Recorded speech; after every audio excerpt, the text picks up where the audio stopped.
सकते हैं। मेरा नाम सलीम है। आज मैं बहुत बड़े नुकसान से दो चार हुआ था। वो 13 के 13 कमरे मेरी आंखों के सामने सूखे हुए तिनकों की तरह जल रहे थे, जिनमें खानदान भर के साल भर का अनाज जखीरा था। मेरे साथ मेरे खानदान के लोग भी हसरत भरी नजरों से, गुस्से में भरे हुए हैरत और गम और परेशानी के मिले जुले तासरात चेहरे पर लिए अपना सब कुछ बर्बाद होता हुआ देख रहे थे। मुझे अंदाजा था कि इन सब के जहनों में इस वक्त यही चल रहा होगा कि इनके तमाम नुकसान का जिम्मेदार सिर्फ मैं हूँ। इनकी ये बात किसी हद तक दुरुस्त भी थी। वाकई ये मेरी बदनसीबी ही थी कि मेरे साथ साथ इन सब के नुकसान की भी जिम्मेदारी मेरी थी। लेकिन मेरे बस में या मेरे इख्तियार में इस वक्त कुछ भी न था। मुझे तो बस इस बात का भी इल्म न था कि मेरे साथ ये सब क्यों हो रहा है। इसलिए इस वक्त मुझे जहाँ से जो समझ मिली या किसी ने जो कुछ बताया, इसके मुताबिक मैंने इसका इलाज शुरू कर दिया। लेकिन ये सब कुछ बेसूद रहा, क्योंकि आज मेरे साथ साथ मेरे खानदान वालों का भी बहुत बड़ा नुकसान हो गया था। इनकी साल भर की खुराक जो गल्ले की सूरत में जमा थी, वो जलकर खाक हो गई थी। सलीम अहमद, तेरा अब हमारे साथ इकट्ठे रहना ठीक नहीं।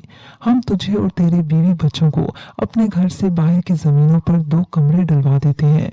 तू इनके साथ वहां रहकर गुजारा कर।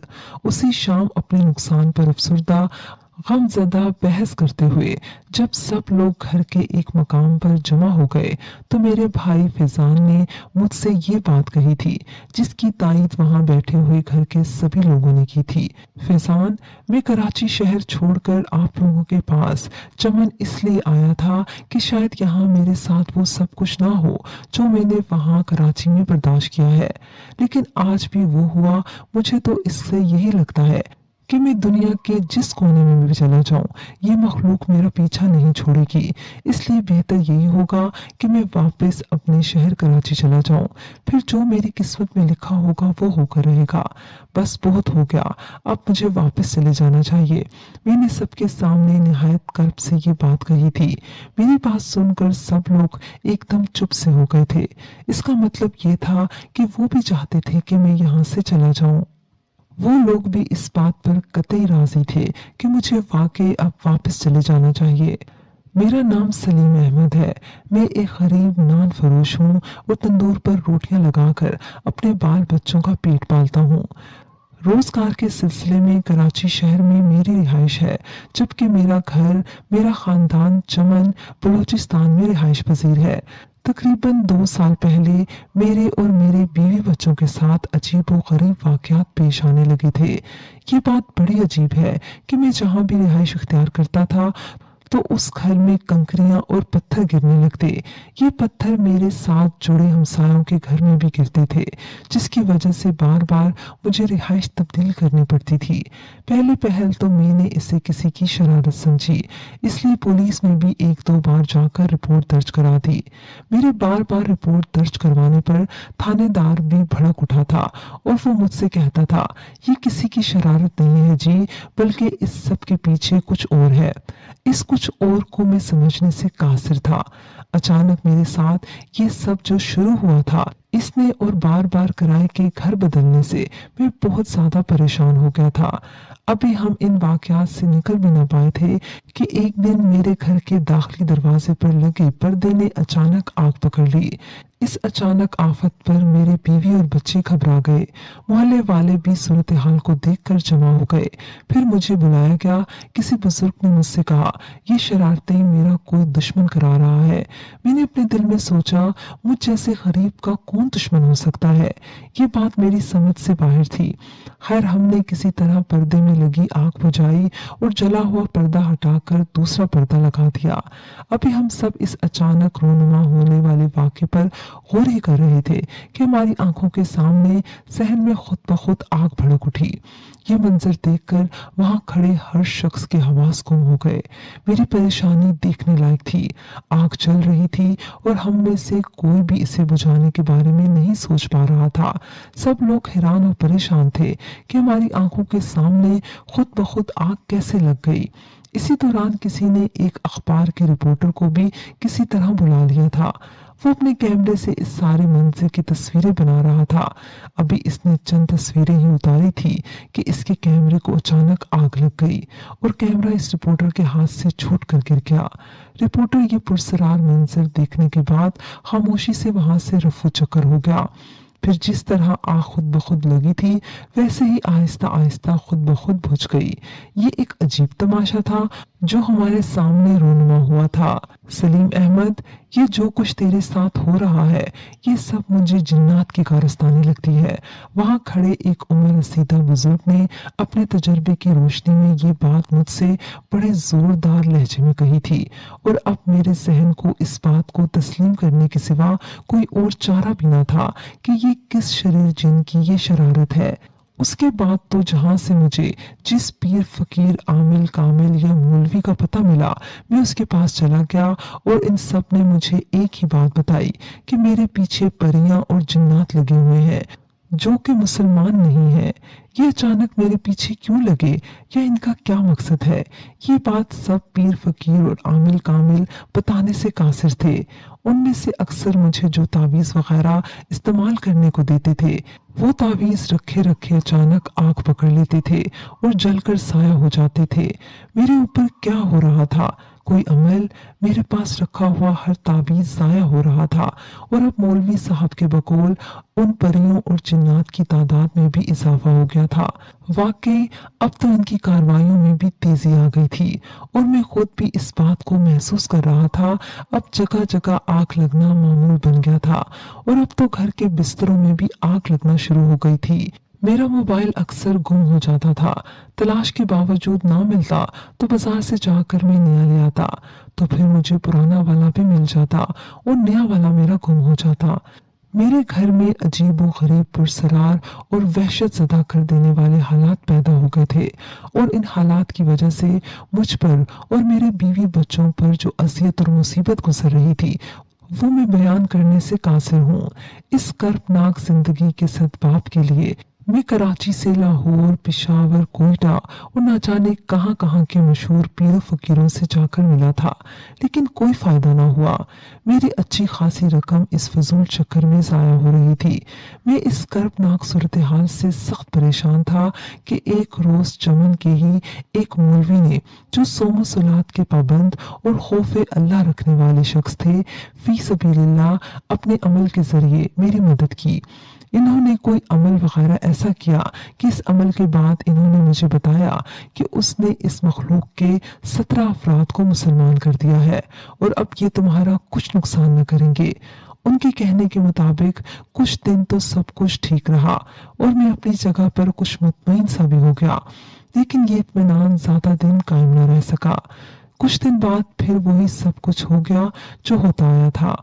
आखिरकार किसी ने मुझे बताया कि अगर मैं ये शहर छोड़ दूं और कहीं और चला जाऊं तो शायद इस तरह मुझे सुकून मिल जाएगा और मैं इन शरारती जिन्नों के शर से महफूज हो जाऊंगा।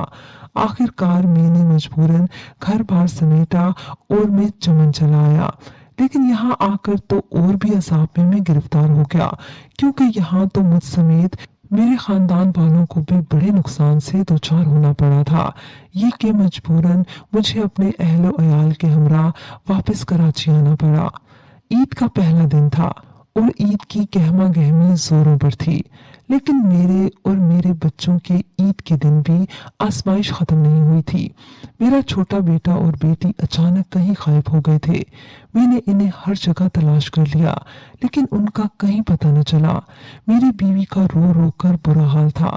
मैं खुद भी सख्त परेशान था।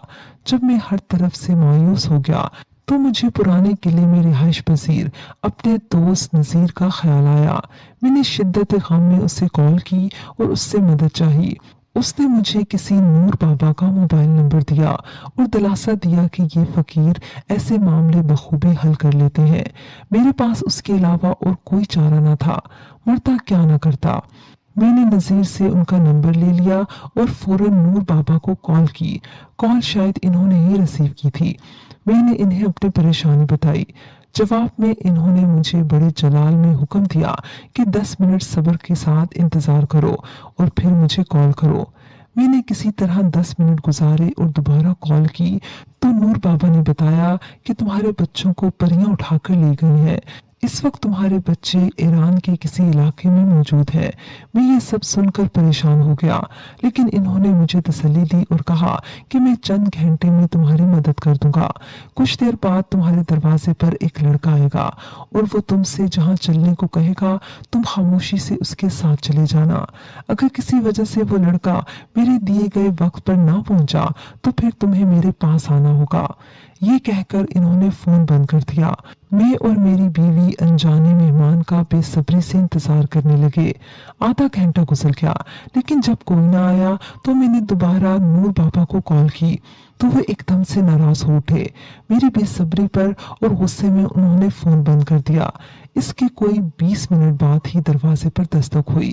मैं भागा भागा गया तो दरवाजे पर काले कपड़ों में मलबूस एक नौजवान को खड़े पाया। अभी मैं उससे कुछ कहना ही चाह रहा था कि उसने खुद ही कहना शुरू कर दिया, तुम्हारे बच्चे इस वक्त ईदगाह के साथ वाले कब्रिस्तान में मौजूद हैं। चलो इन्हें लेकर आते हैं। उसकी बात सुनकर मैं चुपचाप इसके पीछे चल पड़ा। वो एक वकार के साथ मेरे आगे आगे चल रहा था और मैं उसके पीछे पीछे सर झुकाए चलता हुआ लरस रहा था। जब हम कब्रिस्तान में दाखिल हुए तो उस काले कपड़े वाले लड़के ने दूर एक तरफ इशारा करके कहा, वो देखो, सामने 50-60 के करीब परियां और जिन्नात बैठे हैं। मैंने गौर से देखा तो वाकई सामने इतनी ही तादाद में मुझे कुछ बच्चे बैठे हुए नजर आए। उसने फिर मेरी तरफ देखते हुए मुझसे कहा, तुम इनके करीब जाओ और इन्हें अदब से सलाम करो और फिर इनमें देखो जो तुम्हारे बच्चे हैं, इन्हें लेकर सीधे अपने घर चले जाओ। मैंने उसकी बात बगौर सुनी, अस्पात में सर हिलाया और लरजते कदमों से आगे की तरफ बढ़ा। कुछ कदम चलकर मैंने लड़के को देखने की गर्ज से कि वो मौजूद है या नहीं जो मुंह फेरा तो वहां उस लड़के का नामो निशान भी न था। मैं घबरा गया कि अचानक ये लड़का कहाँ चला गया। खौफ के मारे मेरे पैरों तले जमीन निकली जा रही थी। फिर मैंने फौरन बच्चों की तरफ निगाह दौड़ाई तो वहां किसी बच्चे का नामो निशान तक न था। मेरे सारे बदन में सनसनी सी दौड़ गई। मैंने फौरन नूर बाबा को वहीं से खड़े खड़े कॉल की और सारा माजरा इन्हें सुनाया तो इन्होंने मुझसे कहा, ये परियां और जिन्नात सिद्धी किस्म के लोग होते हैं, क्योंकि ये लोग जो तुम्हारे पीछे पड़े हुए हैं ये किसी दूसरे मजहब से ताल्लुक रखते हैं। मुसलमान जिन जो हो गए थे उन्होंने तुम्हारा पीछा छोड़ दिया है, लिहाजा अब इनके साथ बाकायदा मुझे फैसला करना पड़ेगा। अब तुम ऐसा करो कि वक्त ज़ाया किए बगैर आज ही मेरी तरफ आने के लिए रवाना हो जाओ। और हाँ, जो लड़का तुमने काले कपड़ों में देखा था वो मेरा मौक्कल है। नूर बाबा की बात सुनकर मैंने बिला ताखीर उनकी तरफ जाने की तैयारी शुरू कर दी। अपनी बीवी को दिलासा दिया और बिला ताखीर नूर बाबा से मिलने के लिए रवाना हो गया। रात के 9 बजे के करीब मैं चमन पहुंचा था। नूर बाबा ने मुझे चमन तो बुला लिया था, लेकिन मेरे पास उनका कोई अता पता नहीं था। बस एक मोबाइल नंबर ही था जिससे मैंने उनसे राब्ता किया था। मैंने शहर में उतरते ही नूर बाबा को कॉल की। उसने मुझे बताया कि वो फलां रोड पर फलां जगह पर बैठा हुआ है। वो मलंग किस्म का बंदा था और उसके साथ ही एक छोटी उम्र का बच्चा भी साइड पर बैठा हुआ था। इसके अलावा भी इसने अपनी कुछ मखसूस निशानियां मुझे बताई तो फिर मैं इसके बताए हुए रूट की तरफ रवाना हो गया और कुछ देर बाद अपनी मतलूबा जगह पर पहुंच चुका था। नूर बाबा को ढूंढने में मुझे ज्यादा दिक्कत नहीं हुई, क्योंकि उसकी बताई हुई निशानियों से मैंने उसे आसानी से पहचान लिया था। मैं उसके करीब गया और अदब से झुककर सलाम किया। जवाब में इसने मेरा हाथ पकड़ा और चुपचाप मेरे लिए चाय के एक ढाबे नुमा होटल में दाखिल हो गया। रात के इस मखसूस पहर में भी वो होटल खुला हुआ था, लेकिन हम दोनों के अलावा वहां और कोई न था। चाय पीने के बाद इसने मुझे वजू करने को कहा। मैंने होटल के बाहर लगे नल से वजू किया। फिर इसने मुझे अपने पीछे आने का इशारा किया और खुद चल पड़ा। वो आगे आगे गया और मैं उसके पीछे। रात के सन्नाटे में सिर्फ हमारी चप्पलों और गहरी गहरी सांसों की आवाज ही आ रही थी। कुछ देर चलने के बाद हम एक कब्रिस्तान में दाखिल हो गए। कब्रिस्तान में हू का आलम था। हर तरफ गहरा सन्नाटा था, ऐसा खौफनाक सन्नाटा जो रूह में सनसनी पैदा कर रहा था। मेरा दिल जोर जोर से धड़क रहा था। नूर बाबा ने कदरे खुली जगह पर एक बड़ा सा दायरा अपनी लाठी से बनाया और उसके बाद मुझसे गोया हुआ, सुनो, जब तक मैं तुमसे ना कहूँ इस हसार से बिल्कुल बाहर ना निकलना और ना ही उठने या हिलने की कोशिश करना, चाहे कुछ भी हो जाए, वरना जो कुछ होगा उसके जिम्मेदार सिर्फ तुम होगे। अब तुम फौरन इस दायरे के अंदर आ जाओ, जल्दी करो। मैं उनकी बात सुनकर फौरन इस दायरे में दाखिल हो गया। वो नूर बाबा खुद भी दायरे में आलती पालती मारकर एक तरफ बैठ गया। मैं भी फौरन उसकी तलकीद में इनकी शबीह बनकर बैठ गया। दायरे से बाहर पैर भी निकाला तो मर जाएगा, ये बात एक बार फिर कान खोलकर सुन ले। नूर बाबा ने मुझे आखिरी बार तंबीह की और फिर आंखें बंद करके मुंह ही मुंह में कुछ पढ़ने लगे। वो बेखौफ विर्द कर रहा था। मैं साकित और जामिद अपनी जगह पर बैठा हुआ था, लेकिन कब्रिस्तान की वहशत ज़दा माहौल से मेरा दम घुटने लगा था। हर तरफ गहरा सकूत तारी था, जबकि कहीं कहीं कीड़े मकोड़ों की आवाज बुलंद हो रही थी, तो इस खौफ से मुझ पर वहशत सी तारी हो जाती। हालांकि इन कीड़ों से क्या खतरा, लेकिन उस वक्त का माहौल मुझे बहुत ही हैबतनाक लग रहा था। नूर बाबा को चाप करते हुए अभी कुछ ही देर गुजरी थी कि कब्रिस्तान में अजीब व गरीब किस्म की आवाजों का एक शोर बर्पा हो गया। मैं उस शोर को समझने से कासिर था, और जो कुछ समझ आ रहा था तो सिर्फ इतना कि मुख्तलिफ किस्म की चीखें फसा में गूंज रही थी। अभी ये खौफनाक चीखें जारी थी कि एकदम से दायरे के बाहर पता नहीं कहां से सैकड़ों बिल्लियां और कुत्ते जमा हो गए। मैंने खौफजदा आंखों से देखा कि बिल्लियों की आंखों में वहशत नाच रही थी और वो अपनी मखसूस आवाजों में चिल्ला रही थी। कुत्ते भी गुस्से से बावले हो जा रहे थे, वो जोर जोर से भौंक रहे थे। इतना शोर और इस वहशतनाक माहौल को देखकर मेरे तो रोंगटे खड़े हो गए थे। डर के मारे मेरा बुरा हाल था। बार बार जी में आ रहा था फौरन यहाँ से उठकर भाग जाऊं, लेकिन फिर नूर बाबा की तंबीह याद आ जाती कि ये तो सिर्फ मैं और मेरा अल्लाह ही जानता है कि मैं किस तरह वहां बैठा हुआ था। कुत्ते बिल्लियां मुसलसल चीख रहे थे। अब तो इनकी चीखों में गालियां भी शामिल हो गई थी। कोई बहुत ही गलीज और इखलाक से गिरी हुई गालियां दे रहा था। मेरा डर था कि बढ़ता ही जा रहा था, और इससे पहले कि मैं उठ खड़ा होता, नूर बाबा ने एकदम आंखें खोल ली और मेरी तरफ अपनी अंगारा भरी निगाहों से देखते हुए कहा, वो मुकमुका पर राजी हो गए हैं, लेकिन अब वो जो मांगेंगे तुझे देना होगा। बोलो, मंजूर है? मैंने फौरन इकरार में सर हिला दिया। नूर बाबा ने फिर आंखें बंद कर ली।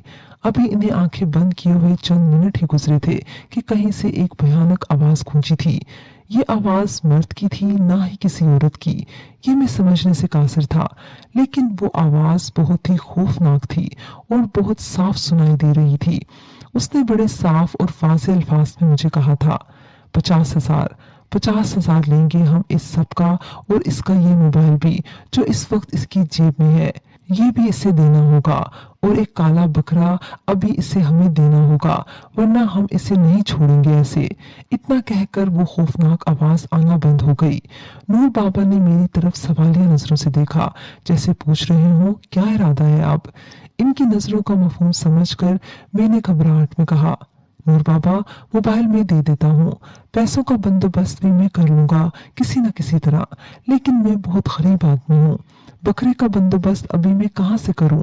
अभी मैंने इतना ही कहा था कि वो भयानक आवाज एक बार फिर फजा में गूंजी, तेरा एक गाय का बछड़ा भी है ना, चल तू वो ही हमें दे दे।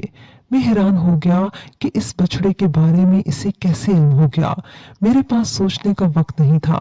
जल्दबाजी में मेरे मुंह से एकदम ये निकला, मैं ऐसे बछड़ा नहीं दूंगा, बल्कि मैं 3 माह तक देखूंगा।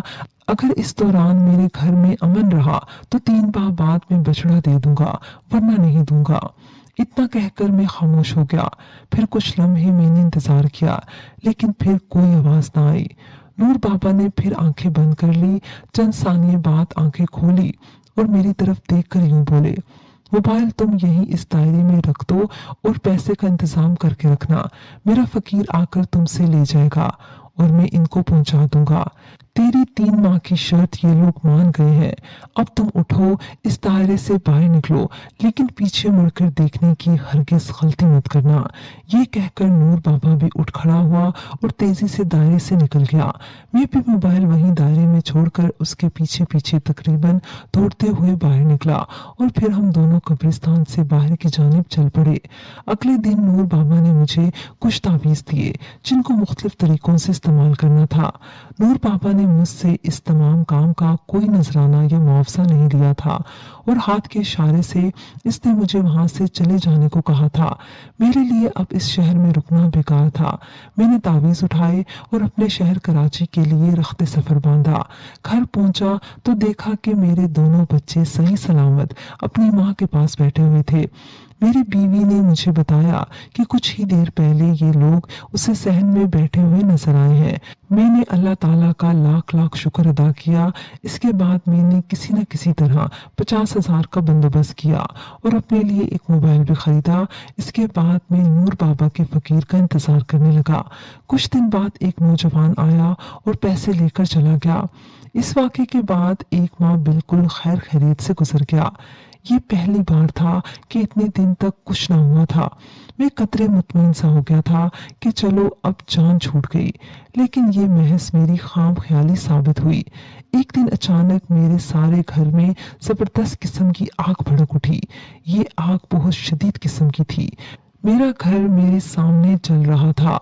आग इस कदर शदीद थी कि पानी भरे 2 टैंकर भी आग बुझाने के लिए नाकाफी साबित हुए थे। इस अचानक लगने वाली आग ने बहुत ज्यादा नुकसान कर दिया था। ये देखकर तो मेरे औसान ही खता हो गए थे। ऐसे में मुझे एक बार फिर नूर बाबा का ख्याल आया और मैंने इन्हें उसी वक्त कॉल की। इन्होंने कुछ देर बाद कॉल करने को कहा। कुछ देर बाद मैंने दोबारा कॉल की तो इन्होंने बताया कि तकरीबन 700 के करीब परियों और जिन्नातों ने मेरे घर पर धावा बोल दिया था। वो कह रहे थे कि मुझे फिर इनके साथ फैसला करना होगा। जो होना था वो तो हो गया था। अब मैं खुद इन्हें संभाल लूंगा। तुम मुझे कल इसी वक्त दोबारा कॉल करना। मैंने इनका शुक्रिया अदा किया और कल का बेचैनी से इंतजार करने लगा। जैसे ही नूर बाबा का दिया हुआ मुकर्ररा वक्त आन पहुंचा, मैंने इन्हें फिर से कॉल की। इन्होंने मुख्तसर बताया कि इन्होंने उन परियों और जिन्नातों के साथ फैसला कर लिया है। फैसला तुम्हारे हक में हुआ है। बस तुम अपना वादा निभाओ और वो बछड़ा जल्द अज जल्द इनको दे दो। ये कहकर इन्होंने कॉल को मुनक़ता कर दिया। नूर बाबा की बात सुनकर मुझे कुछ सुकून सा हुआ। मैंने बछड़ा जल्द अज जल्द नूर बाबा तक पहुंचाने का सोचा था, लेकिन फिर घरेलू उलझनों में ये बात टलती ही चली गई। कुछ ही दिन ठीक गुजरे थे कि फिर यूं होने लगा कि मेरे गूंदे हुए आटे में कभी मिट्टी गिर जाती तो कभी घर के सालन में कंकरियां पड़ी मिलती या वो पानी से भरा हुआ नजर आता। मुझ में अब मजीद कुछ सहने की हिम्मत न थी। इन हालात की वजह से मैं तकरीबन 2 लाख का मकरूज भी हो गया था। मैंने फौरन से पेशतर बछड़ा नूर बाबा को पहुंचा दिया ताकि इस अजाब से किसी तरह जान खलासी मुझे मिले। अब 6 माह से ज्यादा हो गए हैं, लेकिन अब तक कोई वाकया रूनुमा नहीं हुआ। शायद कि नूर बाबा ने वाकई फैसला कर दिया था। मुझे उम्मीद है कि अब इंशाल्लाह ऐसा कुछ भी ना होगा। आप भी मेरे लिए बेहतरी के लिए दुआ करते रहें। अल्लाह हम सबको इन शरीर जिन्नात से महफूज रखे। आमीन। कमेंट सेक्शन में आमीन लिखकर इस दुआ जारिया का हिस्सा लाजमी बनिएगा। व्यूअर्स, मुझे उम्मीद है कि आपको हमारी आज की कहानी पसंद आई होगी। कमेंट सेक्शन में अपनी राय का इजहार लाजमी कीजिएगा। अगली कहानी तक इजाजत दीजिए। अल्लाह हाफिज।